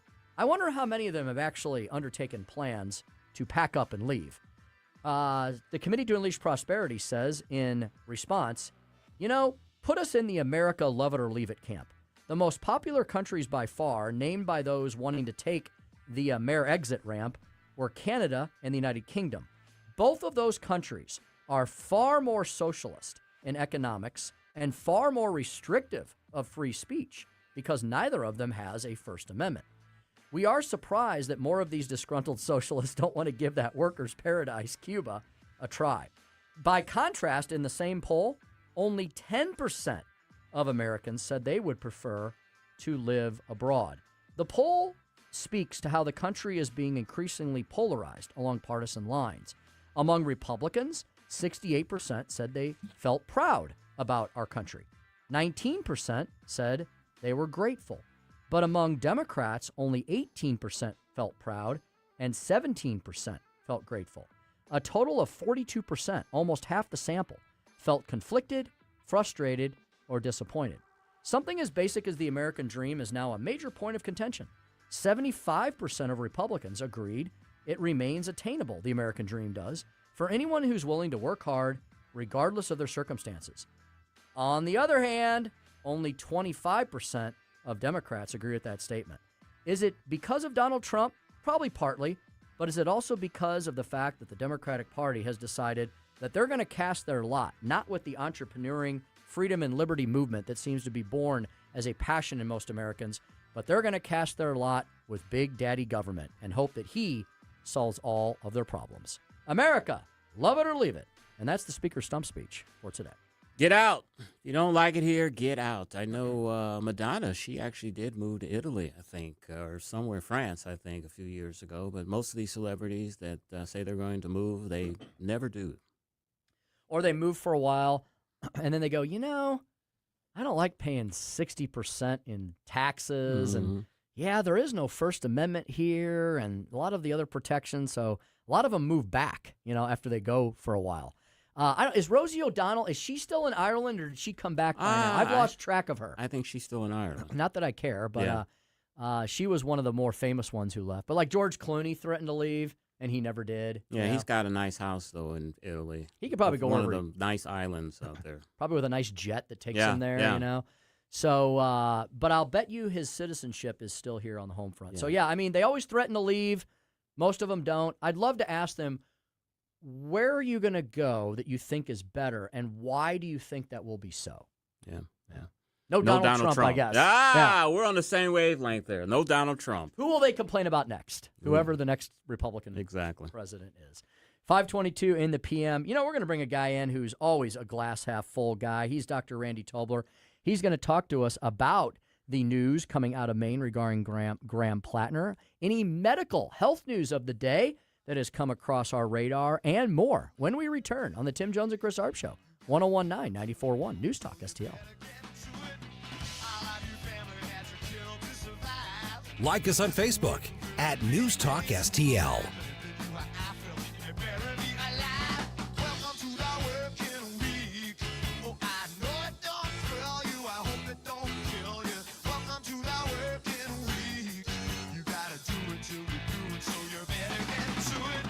From the News Talk STL Weather Center. I'm First Alert 4 Chief Meteorologist Steve Templeton. Turning a little bit hotter as we head into Wednesday. A low of 72, a high of 89. Light winds, just a 10% chance for a spot shower or thunder shower in the afternoon to about mid-evening. Most stay dry, though. And then Thursday, a little hotter and humid, 93 for the high. A 20% chance for a shower storm during the afternoon or early evening. But that is really going to ramp up late Thursday evening and into the overnight. So Thursday night, Friday morning are best bet for more widespread and potentially some heavy scattered thunderstorms. That's the latest from the First Sports Alert 4 Weather Center, I'm Chief Meteorologist Steve Templeton.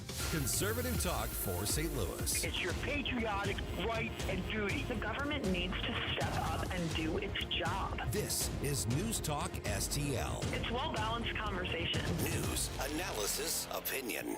There's a really cool thing at joneswater.com. They just, Everett Jones and the gang and the family just revamped the entire website. It's really cool. If you go to Jones Water right now, you can check immediately what's in your water in your area. St. Charles, Lincoln, Warren, Franklin, Jefferson, all the water results are at joneswater.com for those regions. You just enter your town and it will come up. You can see what the hardness is, the contaminants, what it's doing to your skin, your pipes, your wallet. And then you can have the Jones Water folks out live and in person, and they'll test the actual water in your home for free. So you can kind of get a snapshot of that. Not meant to frighten you, just meant to educate you. What are you?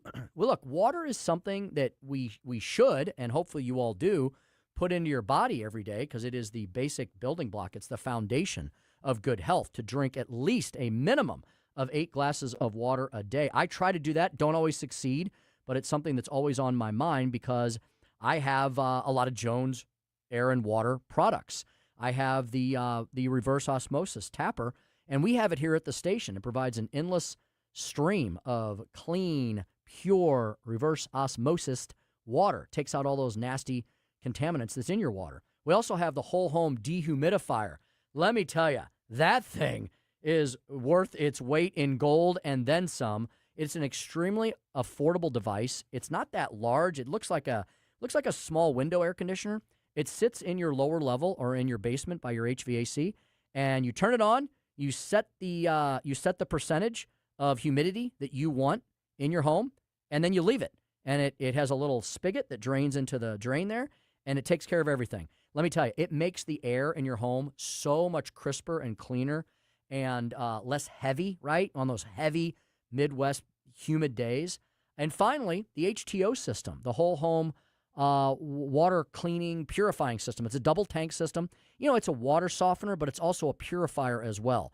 And that's for all of your heavy-duty appliances and your showering and your bathrooms and all that kind of stuff. It makes the water so much better on your pipes, right? And will preserve them for so much longer ahead. So Jones Air and Water, it's your one-stop shop for all your air and water needs for your home, for your business, for your commercial or industrial facility. No location is too big or too small for Jones Air and Water to make it better. What are you putting into your body? Let Jones Air and Water provide the filters so your system, your human system, is not being that filter. You want that stuff taken out before you ingest it or breathe it. JonesWater.com, JonesWater.com. To everyone who serves and sacrifices, this one's for you. Heroes Care is giving away 1,000 suits to our heroes. Active duty, retired, guard, or reserve, military, police, fire, or EMS, just show up with your ID and a suit is yours. That's Saturday, July 18th, 9 a.m. to 2 p.m. at the Heroes Care store in Gravois Village Center, Jefferson County. For those who sacrifice every day, we simply want to say thank you. Details at heroescare.org. Heroes Care, honoring those who serve.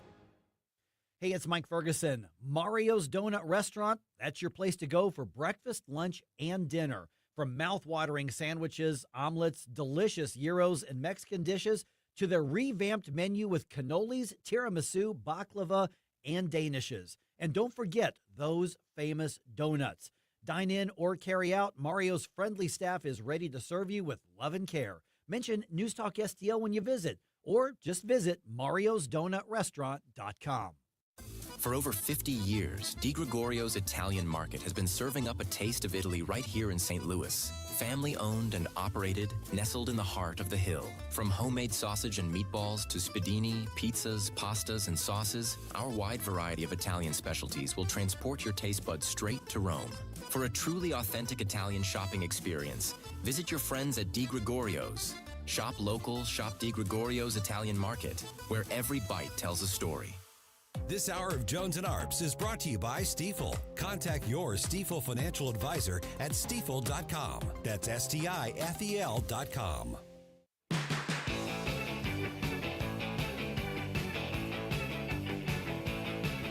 You're listening to Tim Jones and Chris Arps. Someday morning ever, and Sundays pass on by. I'll be working here forever, at least until I die. Damn if you do, damn if you don't. I'm supposed to get a raise next week, you know damn well I won't. After a woman came forward in recent hours accusing Maine Senate candidate Graham Plattner in a 2021 sexual assault, several top Democrats asking Plattner to get out of the race. And now we're hearing from Senator Bernie Sanders. He got on the phone to talk to Plattner today and asked Plattner to step aside. The new allegations made by Jenny Rassicote, she's a 41-year-old woman who dated Plattner 5 years ago, claims he forced her to have sex. He violated multiple layers of consent that night by coming into my home when I asked him not to, and by advancing on me when I told him not to. Gentlemen, you're about to enter the fascinating sphere of police work, the world of forensic medicine. Truly, you have a dizzying intellect. Randy Tobler, Truth Warrior, Woke Destroyer. Dr. Randy Tobler joining us here, like he does most Tuesday afternoons. Doc, well, the surprises never end, but none of us are surprised, right? Haven't we been sounding the alarm bell of what a goober and a goon this guy is for months? While Elizabeth Warren said, Graham Plattner's her kind of man. She's not singing that song today, is she? No, she sure isn't, and it sounds as though maybe John Fetterman in full hoodie regale may have visited Bernie Sanders' office, right? I mean, that's a pretty imposing scene. And I'm just kidding. I mean, I saw him with Laura Ingraham last night talking about, about how he was really embarrassed and how Bernie could do that. I don't know what these Democrats are thinking, Tim. It just doesn't make sense to me that they would go out on a limb and endorse a guy like this. There had to be some internal Oppo research that they know. I mean, that's what you hear about the political scene, but, it seems like there would have been some kind of clouds on the horizon, but I guess they are just so rabidly set on defeating anyone or anything within 6 degrees of separation from Donald Trump, that would be any Senate Republican, that they're just going to do that. And they're going to just sacrifice all their principles, denigrate their own brand, not only as individuals, but as a party. And now it's just coming back and boomeranging and really hitting them hard in the political face. But I'm not crying in my beer. I'm crying in my beer over that. Dr. Tobler, the Iranians promised this week that they would halt any type of hostilities because they would be commemorating the funeral of their late leader, Khomeini. But we learned that they attacked 3 ships the past 24 hours. And the latest news is that the U.S. has revoked the temporary waiver that allowed Iran to sell oil. What's next? Wow, that's great to hear. And I guess I'm hearing this evening that we've launched some, air strikes and missile attacks again on them. I've never seen such endless patience from a guy that is so used to getting things done. And as Mike Keogh likes to say, the speed of business, and I'm talking about Donald Trump here.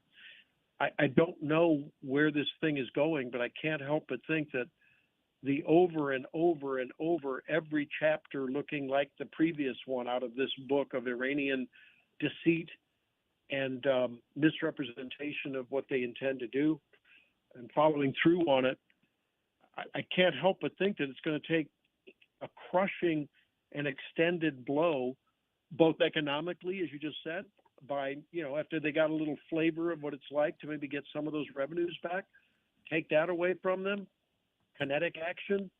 And I've never seen such resilient and hardened people as this Iranian regime. It's amazing.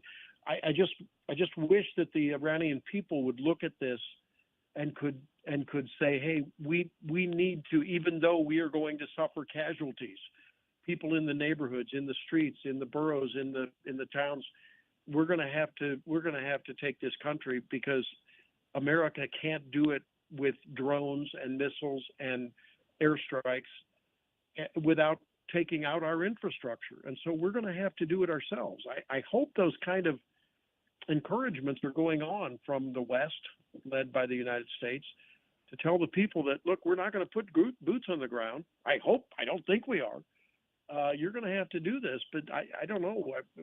I'm concerned that if this thing continues to escalate or re-escalate over and over again, that it'll mean civilian infrastructure gets hit, even though it may be dual purpose. And at what point then does the entire nation begin to sour on the whole notion of reinventing that country? It's a really sticky situation. Yeah, Doc, and despite all the naysayers over here who constantly defame America and put it down and complain about every little thing, maybe we should look at Iran and the fact that their people haven't risen up. Or Doc, when they did rise up last year and dared to demonstrate, they were slaughtered by the tens of thousands. So, Doc, the tyranny over there, it must really be astounding, right? Because they were merely they weren't even staging an uprising last year. They were simply demonstrating in the streets, and I guess everyone realized, well, that's a really fast way to lose your life. Well, no, you're right, and I think you make a good point. That emphasizes just the inherent, ingrained, genetic, and I mean it culturally, evil that embodies that regime and anything connected to it, right? And I guess that makes the mission even tougher. And perhaps what it's going to take is a boots on the ground from the neighbors in the area there. When how much attack on their own airports and hotels and oil fields and refineries and so forth. How much of that can they take before they finally say, look, we're sending in the MITO, the Middle East Treaty Organization, call it what you will. We're going to go in and occupy this place and make it safe for these residents to take back their country. I mean, that's a complex thing to even comprehend. But you're right. I mean, it just I think doubles down on the point of just how evil and power hungry and greedy those the IRGC and the related military and I guess civilian authorities are. It's amazing. Dr. Tobler, we have seen the Democratic Socialist wave sweep through in New York and in Colorado. For Chris's Corner today, I played an ad from a Democratic group slamming Cori Bush for some of her past comments. I want you to give a prediction. What's going to happen here in your hometown? Does Wesley Bell get swept in the DSA fervor by Cori Bush? Does she reclaim her seat? We can only hope. Not. And I mean that seriously. I think that the only way that young people learn, and it's largely young people and or radicalized people politically, the only way they learn is by suffering the natural consequences of their actions. You know, when you tell your kid not to go out and skateboard without a helmet, they end up scraping up their face and being embarrassed when they go into class because it really looks ugly. Oh, maybe I better wear a helmet, you know? I'm sorry, but I mean, I think some short-term pain in those communities when they realize that socialism doesn't work because you run out of other people's money because other people leave the area and they take their business away. I mean, I keep seeing just tragic news about how desperately, violent St. Louis is and how the city has just economic doldrums because of the leadership that people like Cori Bush and the people and the previous prosecutor there and others have. Maybe it's just people need to see more of that, and it finally will change things. Sometimes you don't change your stripes until you're in the valley, and I guess the people that are electing these folks, because they have a little hardship buying a home or whatever they're complaining about, or they don't like being pulled aside by the police officer if they're rioting or having a protest that's violent. Maybe they just need to understand that it can get worse, and that's called socialism. That's called radical progressivism. So, I mean, while it may sound like a radical idea to unseat Wesley Bell, maybe it's not a bad thing. A little short-term pain and long-term gain. Yeah, but I live in the first district. Thanks, Don. Thanks. Oh, I'm sorry, dude. Oh. Look, I mean, I'm sorry. I feel sorry for you, and I really do. But how's it working out with Wesley Bell there? There's not much changing because the culture of the people is not there behind him enough. You don't have enough people that believe in the philosophy of like moving things a little more to the center from the far left. And, they start to, maybe they'll just realize that you get enough of those people in Congress and and things change even for the worse. They can get worse. I just don't think people understand that yet. Randy, speaking of culture, isn't this a good time for those of us who don't want to destroy the United States of America, who don't want to end America at its 250th birthday, that actually like the country, that we understand the warts and the problems, and we're always striving for a more perfect union because we don't believe it is currently perfect, and we've got plenty of sins in our past that we've had to fix and atone for, but we still love the nation. Isn't it time for us, and Randy, I'm not talking about just the Republicans, I'm talking about the independents, maybe the few remaining John Fetterman Democrats that are out there, to kind of think about how we got to this point. Like Mondami and all these other socialists, they weren't just dropped off here overnight, right? They came from our universities. They came from our culture. They came from this attitude that, you should just immediately get everything that you want. And if you can't get it, you should just take it. You should ask government take it from those who have been makers and not takers. So maybe a good time to kind of reset and examine our culture writ large. What say you as to all that? Boy, you're right. And I think it really starts with, like you said, it starts with the educational system that at some point teaches people that those are somehow acceptable values in these United States of America. And again, I mean, it basically, I'm going to repeat what I just said. I think people are going to have to thank God that those districts are so already blue and guaranteed blue, where these people are either electing mayors like Mamdani or their representatives.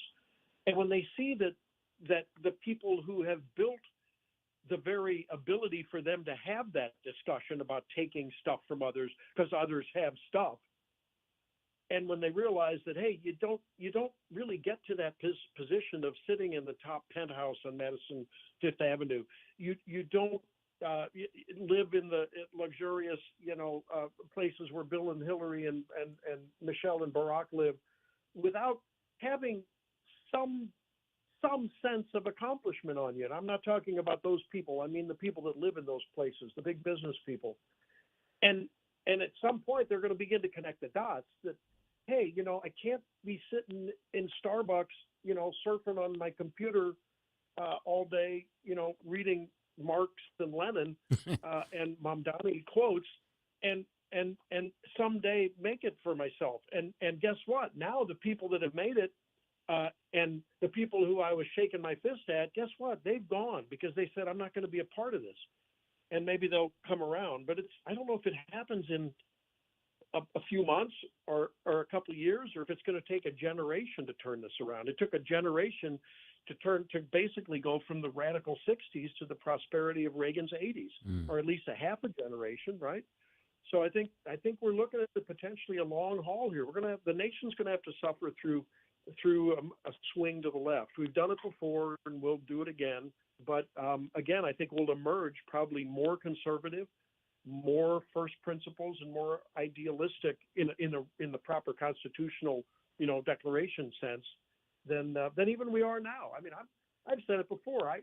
I'm not really. We talked about it today on the show. These Trump accounts really bother me. That is just not a conservative Republican thing. The accounts are, but not seeding them with $1,000 if you happen to be born between January 1st of 25 and December 31st of 28. I mean, what's that all about? We've sort of everyone's sort of lost our compass right now. I guess COVID sort of intervened and helped us lose our way a little bit too. But man, I'm just hoping we get back to realizing that when you depend on government to seed your Trump account, or to make Walmart lower their prices on ground beef, or grab Jeff Bezos or Elon Musk's money because he's making it and you're not. All of those have the wrong underpinning, and that is depending on government to solve your problems. Doc, It never works. You just stole my thunder because I was going to ask you, are you and Helene big Walmart shoppers? I want to get your thoughts on Walmart lowering their prices at the urging of President Trump. I think there's a motive to this Walmart thing. I looked into it a little bit. They're going to lower the prices on the 73% lean beef, right? So that means there's 27%, if my math has it right, because I wasn't trained at Loma Linda University, that's 27% fat. So when you grill said extra fat meat, you're going to have to buy those Chinese-made water bottles to spray the flames that spring up. Doc, you just have to rain on the parade. There's a method to Walmart's madness. I'm telling you, there's a method there. There has to be. Doc, thanks for everything, all the wit and wisdom as always. Dr. Randy Tobler, host of the Randy Tobler Show, News Talk STL, every Saturday morning from 6 to 9 a.m. Randy Tobler, MD, on that thing called Twitter X. Thanks, Randy. Thanks, Randy. Thank you, guys. Talk to you later. All righty. There he goes, Dr. Randy Tobler. One segment left. The Big 80. Not 80s. 80. The Big 80. When we come back on the Tim Jones and Chris Arps Show. 1019 94.1 News Talk STL.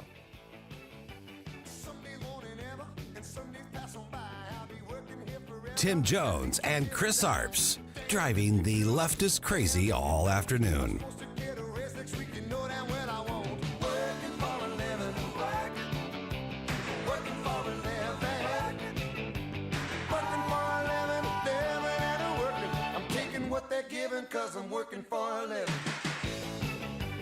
From the News Talk STL Weather Center.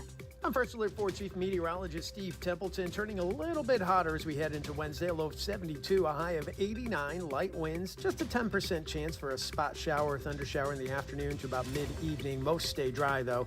And then Thursday, a little hotter and humid, 93 for the high. A 20% chance for a shower storm during the afternoon to early evening. But that is really going to ramp up late Thursday evening and into the overnight. So Thursday night, Friday morning are best bet for more widespread and potentially some heavy scattered thunderstorms. That's the latest from the First Alert 4 Weather Center. I'm Chief Meteorologist Steve Templeton. Free speech is alive and well in America right here. It's about time somebody stood up for true American values. What this country needs is some backbone. Finally, a president who wants to make real change. 1019 and 94.1 News Talk STL. Top-rated chiropractic care and more may be found at your one-stop shop known as Comprehensive Chiropractic. Tim Jones here to tell you I'm a patient of Comprehensive Chiropractic and Sports Performance, have been for about 2 decades. Dr. Pat Fader, really good friend of mine, he founded and built Comprehensive Chiropractic into the powerhouse that it is today. Multiple docs there, Dr. Benton, Dr. Gorman, they're all fantastic. They've got folks that will work with you on your fitness, on your relaxation. They've got Pilates and yoga classes and other types of classes upstairs in their beautiful studio on the second floor. Huge, gorgeous space, big skylights. Really pleasant way to work out. Personal trainers available there as well, licensed massage therapists, and so much more. They can basically take care of any musculoskeletal ache and pain that you have. I am living proof of that. They have worked on my elbows, knees, and toes, back. I had I'm always pulling a muscle or something because weekend warrior, but I try to work out during the week as well. But it's heavy duty on the weekends, right? Whether it's working out in the yard, clearing brush out, not on the back 40, but in the common areas and getting the weed eaters out and all that stuff, golf, running, whatever it might be. And then Monday morning, lots of aches and pains, right? They can take care of all those things. Pulled a muscle last week. They took care of that. Had some horrible tendonitis a couple years ago. Took care of that. I've referred a ton of people to Comprehensive Chiropractic, and I asked them, I said, did it work for you? Was it good? To a T, yes, yes, and yes. Trusted all my family members there, my friends, my colleagues, and so many others. You should check them out. They're online at cchiropractic.com. They also have a whole line of supplements. They can work with you holistically on your nutritional needs and so much more. It's a really pleasant place to go, too. It's a family-owned establishment, independently owned, locally owned. Dr. Pat Fader and the team are just fantastic at Comprehensive Chiropractic. cchiropractic.com, cchiropractic.com for all your comprehensive healthcare needs. Let's take a break. Good idea. Hey, Tom, what are you doing on that Amendment 4? You know we fought for our freedom and rights. I'm not giving them away without a fight. 4 takes them? That's exactly what 4 does. For over 100 years, Missouri voters have used our constitutional power to act when the politicians refused. I'll be darned if I'm voting to pass on less freedom and power to my kids. And doesn't 4 also kill majority rule? Yup. Creates minority rule, or just 5% of the most liberal statewide voters in one Missouri congressional district that block any citizen-led reform, making it nearly impossible to pass common-sense conservative citizen ballot measures. That's crazy town stuff. And we've needed our citizen ballot measure power to pass some big conservative stuff, like outlawing tax hikes without voter approval, lobbyist reforms, and term limits for career politicians. No way I'm letting a tiny fraction of liberals derail our conservative power. I'm no on Amendment 4. Hard no on 4. Pay 4 buttons or inch per care governance.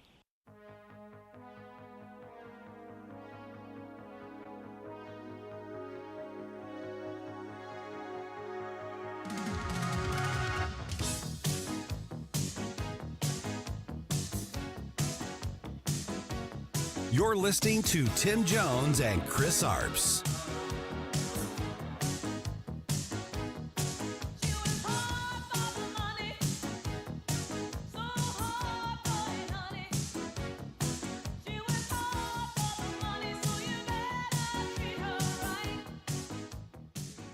And a friend of mine, Ted Cruz, we fought each other for a while.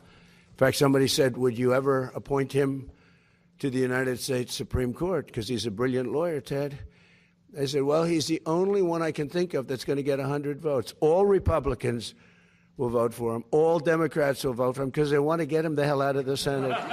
No, if I was having a hard time with getting the votes, I would appoint Ted Cruz. I get 100%, a guarantee. 550 on the Tim Jones and Chris Arps show, and a little bit of truth there. Ted Cruz is not one of the most well-liked members of the Senate, and I can tell you, having worked on his campaign, it's kind of a misnomer because he does kind of come across as kind of aloof, but if you've worked with him and been side by side with him in cars traveling through Iowa and going to town hall, he really has a really good sense of humor, and he's very personable, but it doesn't always come out publicly. So he's a tough customer, and a lot of people, if they feel like they need that public persona, because politics is a rough sport, and especially at the level he's at.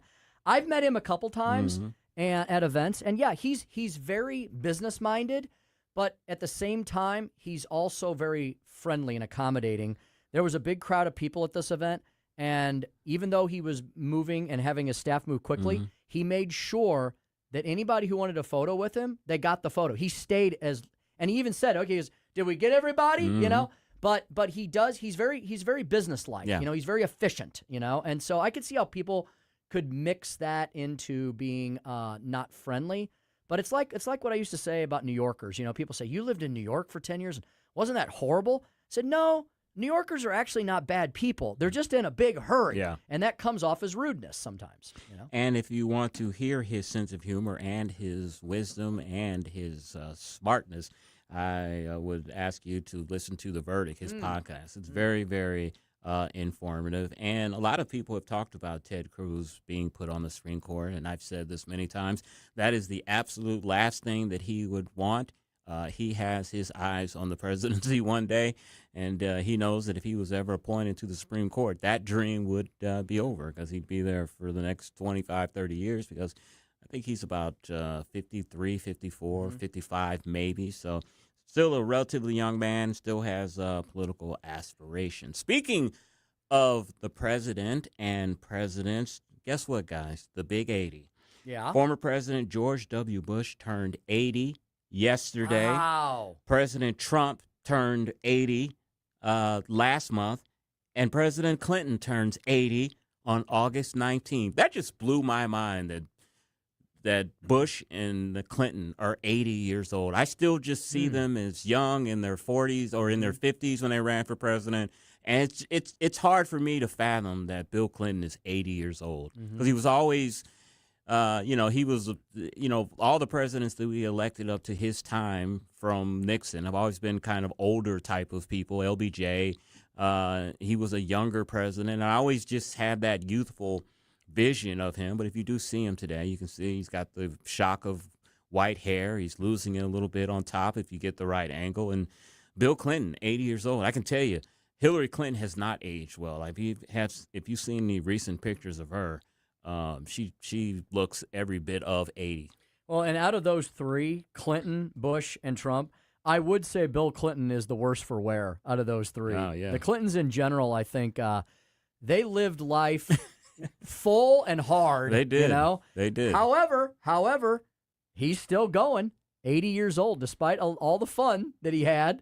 80, all three of them, Yeah, 80 that's amazing years that old. they're 80 years old. That's really astounding. And George W. Bush, too. I've lost track of how old he was, and the fact that he's now 80 That's crazy. is amazing because my image of him that I'll forever hold, and, I know his presidency had its ups and downs, especially the second term. Conservatives were not very happy about it. But the image I have him is a positive one, and it's him being handed that bullhorn at 9/11 on the wreckage of the World Trade Center and saying, soon the world will hear from all of us. That's how I vision. And he was probably, in his 60s, 50s maybe? Yeah. I thought that was the right guy at the right time who said the right thing. Iconic. And it's what the nation needed. Iconic. Yeah. Hey, did you guys know that there was a new breakout star of the World Cup tournament? Who Have is you heard that? about this? Who is that? It's ranch dressing, Tim. It's ranch dressing. It's become so popular that the TSA has advised travelers to keep their carry-on condiments to 3.4 ounces or less. A Dallas-Fort Worth airport store is actually selling bottles of ranch alongside World Cup memorabilia. And a Reddit user who identified himself as a European tourist wrote, ranch dressing should be a human right. Who would have known that ranch dressing was so far? I'm not really a big ranch fan. I like ranch Doritos. It's okay. But I've never understood. My wife is one of these people that eat pizza with ranch dressing. Mm-hmm. Are you one of those types? I'm more of a blue cheese guy. Like if I'm ordering, that doesn't go. Salad dressing does not go with pizza. Come on. When I order chicken wings. Okay, yeah. Chicken wings. They always ask you ranch or blue cheese. Yeah. I go blue cheese.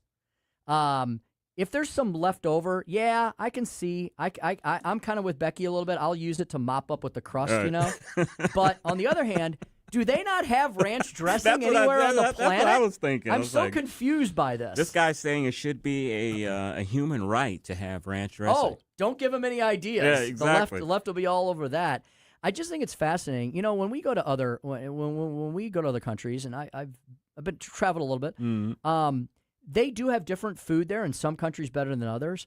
But we definitely do have the more delectable stuff that's probably the worst for you. Exactly. But it definitely tastes better. I mean, Israel had very fresh food. Everything was very it's fresh. Mediterranean diet. But I starved when I was over there. It is heavy-duty veggies. I had to eat a lot of it to fill up, because they're very the proteins are very small portions. And the veggies are pretty much everywhere. Now, I love tomatoes and olives and things like that. Probably it's the Italian in me. But I was kind of like, it's good. I know it's healthy. But every once in a while, you want a cheeseburger. I lost weight, Tim, when we were over there for that week. And I got to tell you, when you guys went on the helicopter trip and I decided not to go, I went down to the hotel bar restaurant.